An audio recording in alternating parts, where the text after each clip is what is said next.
ऋषि मुनियों की पावन धरती, देश धर्म का नाता है।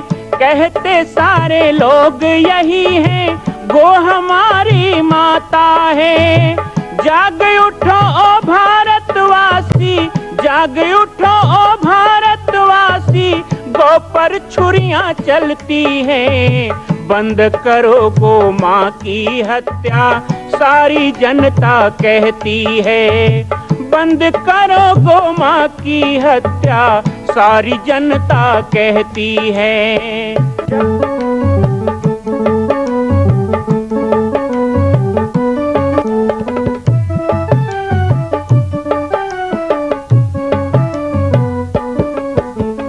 जगह जगह पर बूचड़ खाना, लाखों गौएं कटती हैं।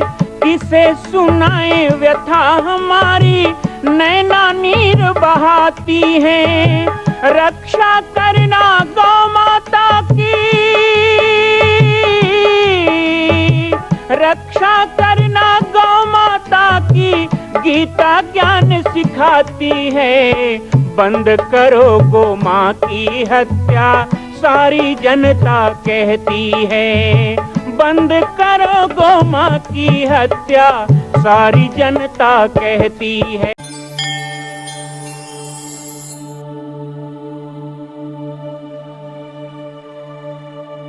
प्रसंग आता है कि महर्षि कण्व ने भगवान ब्रह्मा से पूछा कि हे ब्रह्मा जी, मनुष्य के मुक्ति के तो कई उपाय हैं, कल्याण के कई उपाय हैं, लेकिन हम ये जानना चाहते हैं कि किसी व्यक्ति को यदि विवाह के पहले, देखो कई माताओं को कहा जाता है कि 16 सोमवार करो, बहनों को बोलते हैं 16 सोमवार करो तो अच्छे पति मिलेंगे, और जो शादीशुदा हो तो कहते हैं कि 16 सोमवार करो तो पति का प्रेम मिलेगा, अखंड सुहाग मिलेगा। तो ऐसे ही पुरुषों के लिए कण्व ऋषि ने पूछा कि जो विवाह योग्य वर हैं उसको यदि मनोचित वधू की आवश्यकता हो, जो उसके घर की परंपराओं का निर्वहन कर सके, जो उसके धर्म में सहायक बन सके, ऐसी अर्धांगिनी चाहिए। या विवाह में बाधा हो, विवाह नहीं हो रहा हो, तो विवाह बाधा दूर करने के लिए किसी पुरुष को, किसी जुआन को, किसी वर को कौन सा व्रत करना चाहिए। तो वहां पर कण्व ऋषि ने गौतम ऋषि की कथा बताई। कहते हैं कि गौतम ऋषि बड़े तपहतु, उन्होंने बहुत तपस्या की, बहुत साधना की। उस समय संसार में गौतम ऋषि ब्रह्मपुत्र के नाम से जाने जा रहे थे, लेकिन गौतम ऋषि का विवाह नहीं हो रहा था। भगवान ब्रह्मा ने बताया कि किस कारण उनका विवाह और कैसे हुआ। तो ये गौ भक्ति की कथा है, जो ब्रह्म पुराण का एक संक्षिप्त विवरण है। आज कह के अपने वाणी को चरितार्थ करें, सार्थक करें। भगवान ब्रह्मा कहते हैं कि सतयुग काल में मैंने पूरी सृष्टि को निर्माण करने के पश्चात अच्छी अच्छी औषधियों का निर्माण किया, अच्छी अच्छी औषधि बनाई, दवाइयां बनाई, मैंने बहुत से वनस्पति बनाई, भोजन के लिए अन्न बनाए, फल बनाए, रस युक्त और सुगंध युक्त पुष्प का निर्माण किया। सृष्टि का निर्माण करते करते मेरे मन में इच्छा हुई कि कुछ मैं उत्तम वर्ण वाली कन्याओं को जन्म दूं। तो ब्रह्मा जी कहते हैं कि हे कण्व ऋषि, मैंने 5 कन्याओं को पैदा किया। 5 कन्याओं की उत्पत्ति ब्रह्मा जी ने किया। ब्रह्म पुराण में ब्रह्मा कहते हैं सबसे पहले तारा, दूसरे में मंदोदरी, तीसरे में द्रौपदी, चौथे में कुंती, 5वें में अहिल्या। इसे पंच कन्या कहते हैं, जो सदा कौमारी रहती है। ये पंच कन्या जो सदा कौमारी अर्थात सदा 16 साल की होती हैं, ये सर्वदा सुहागन है। मंदोदरी का जन्म नहीं हुआ है, ये ब्रह्मा के संकल्प से आई हैं। कुंती का जन्म नहीं हुआ है, ब्रह्मा के संकल्प से आई हैं। तारा का जन्म नहीं हुआ है, ये ब्रह्मा के संकल्प से आई हैं। द्रौपदी का जन्म नहीं हुआ है, हालांकि यज्ञ कुंड से प्रकट होना महाभारत कहता है, लेकिन कल्पांत कथा के अनुसार ब्रह्म पुराण कहता है कि ब्रह्मा जी ने प्रकट किया। और अहिल्या, लेकिन अहिल्या सबसे सुंदर थी, सबसे रूपवती थी, सबसे गुणवती थी, लावण्यमयी थी। अहिल्या के रूप से देव, दानव, गंधर्व सब मोहित थे और सभी चाहते थे कि इस कन्या से उनका विवाह हो। महर्षि कण्व ने पूछा, भगवान यदि सभी चाहते थे कि अहिल्या से विवाह हो तो फिर गौतम ऋषि से उनका विवाह कैसे हुआ? ये सुनने की बड़ी इच्छा है, आप हमें बताएं। तो ब्रह्म पुराण में ब्रह्मा जी कहते हैं, कण्व ऋषि सुनिए, सभी ने जब कहा कि इस कन्या से हमारा विवाह करवा दो, इंद्र ने कहा, दानवों के राजा बलि ने कहा और यक्ष गंधर्व ने कहा, तो उस समय गौतम ऋषि से इसका विवाह कराने की मेरी इच्छा हुई। गौतम ऋषि सर्वसंपन्न थे, लेकिन मुझे भी समझ में नहीं आ रहा था कि गौतम ऋषि को एक कन्या कैसे प्राप्त हो। तो ब्रह्मा जी ने एक शर्त रख दी, सभी को बुलाया और कहा, जाओ, जो पृथ्वी की परिक्रमा करके पहले आएगा उसी के साथ इस कन्या का विवाह मैं करूंगा। संपूर्ण पृथ्वी की परिक्रमा करके जो पहले आएगा इस कन्या का वही पति कहलाएगा, उसी के साथ इसका विवाह होगा। इंद्र, वरुण, कुबेर, देव, दानव, यक्ष, गंधर्व, किन्नर सब द्रुतगामी विमान पे बैठकर भागने लगे। गौतम ऋषि ने सोचा कि पृथ्वी की परिक्रमा कैसे किया जाए। ऐसे सोचते हुए अपने आश्रम की ओर गौतम ऋषि आते हैं। उसी समय गौतम ऋषि के आश्रम में रहने वाली कपिला नाम की गाय बच्चे को जन्म दे रही। तो आधा बच्चा बाहर था। उसी समय गौतम ऋषि को हृदय में आवाज आई कि जो गाय दो मुहा होती, इसे दो मुहा गाय बोलते हैं, दो मुंह वाली गाय नहीं होती है। आजकल ऑपरेशन करा के एक पांव लटका देते हैं पीठ में, 5 पांव वाली गाय कह के पूरा लूट के ले जाते हैं गांव से। देखियो ना कई बार ये बोलते हैं कामधेनु गाय है, पीठ में एक पांव है, बड़ा बछड़े का पैर काट कर गाय के पीठ में ऑपरेशन कर देते हैं। ये तो हत्या हुआ ना, गौ हत्या। ऐसे गौ हत्यारे लोग आपसे पैसा वसूलने आते हैं, सावधान रहना। तो दो मुहा गाय का मतलब दो मुंह वाला गाय खोजने मत चले जाना। संयोग से कभी आपको सौभाग्य मिले तो इस कथा को याद रखो, ब्रह्म पुराण की कथा है और ये हमारे पहाड़ी जी के कृपा से हमको ये कथा सुनने को मिल रही है आज। गौतम ऋषि ने देखा कि गाय बच्चे को जन्म दे रही थी, आधा बच्चा बाहर था, आधा पेट के अंदर था। गौतम ऋषि ने एक पल की देरी नहीं की और तत्काल जाके 2 परिक्रमा उस गाय की। तब तक बच्चा जमीन में आ गया और ब्रह्मा जी ने तुरंत अहिल्या का कन्यादान गौतम को कर दिया।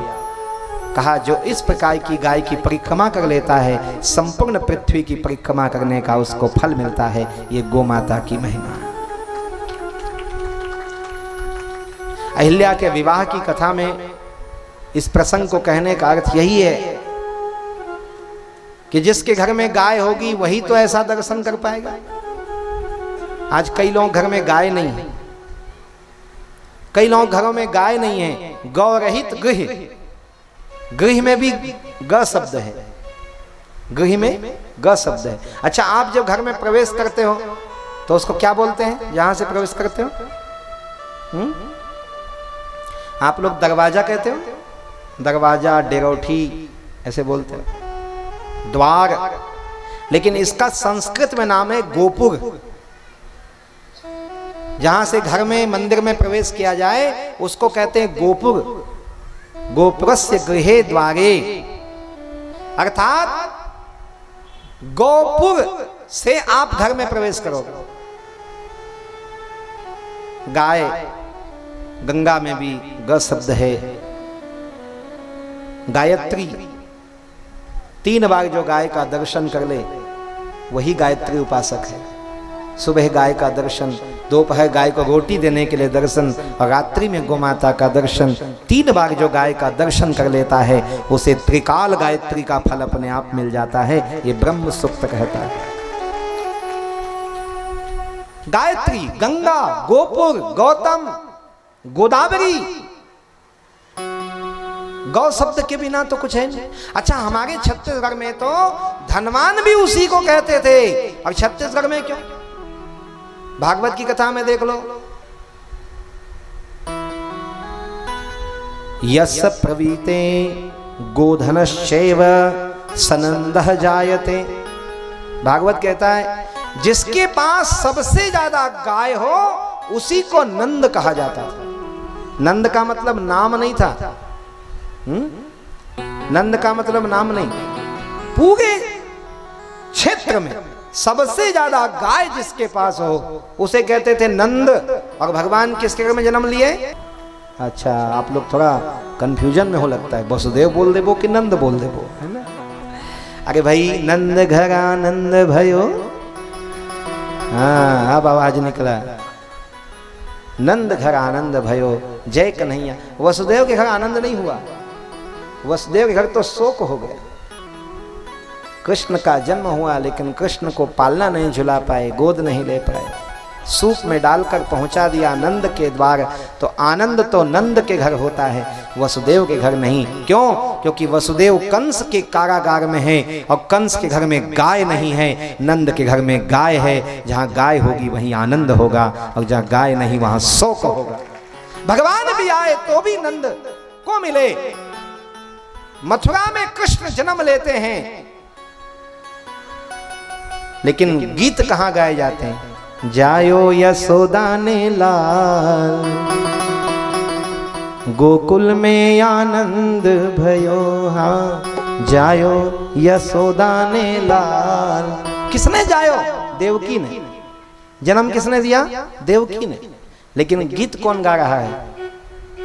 श्रीमद् भागवत कह रहा है, जायो यशोदा ने लाल, या नंद घर आनंद भयो, जय कन्हैया लाल की। नंद के घर में ही भगवान आ सकते हैं, अर्थात जो गौपालक होगा उसी के घर में गुंजाइश है कि भगवान का जन्म हो। घर में गाय नहीं है, सब आ सकते हैं, भगवान नहीं आ सकते। और भगवान तो छोड़ो, संत भी नहीं आएंगे। मां कौशल्या की पावन जन्मभूमि छत्तीसगढ़ प्रांत में बालोद जिला में स्थित है श्री सर्वसिद्ध शक्तिपीठ जामड़ी पाटेश्वर धाम। परम पूज्य सद्गुरुदेव राजयोगी बाबा जी की तपस्थली श्री पाटेश्वर धाम और विश्व के अद्वितीय मां कौशल्या जन्मभूमि मंदिर निर्माण का दर्शन करने और इसी प्रकार समसामयिक विषयों पर अपना ज्ञान वर्धन करने के लिए और 10,000 गायों के लिए बनने वाले श्री हनुमान नंदीशाला गो अभ्यारण्य का समाचार प्राप्त करने के लिए आप सभी देखते रहें YouTube चैनल पर राम बालक दास, और हमारे चैनल को आप सभी सब्सक्राइब करें, घंटी का बटन दबाएं ताकि आप सूचनाओं से जुड़े रह सकें। जय श्री राम, जय गौ माता, जय गोपाल।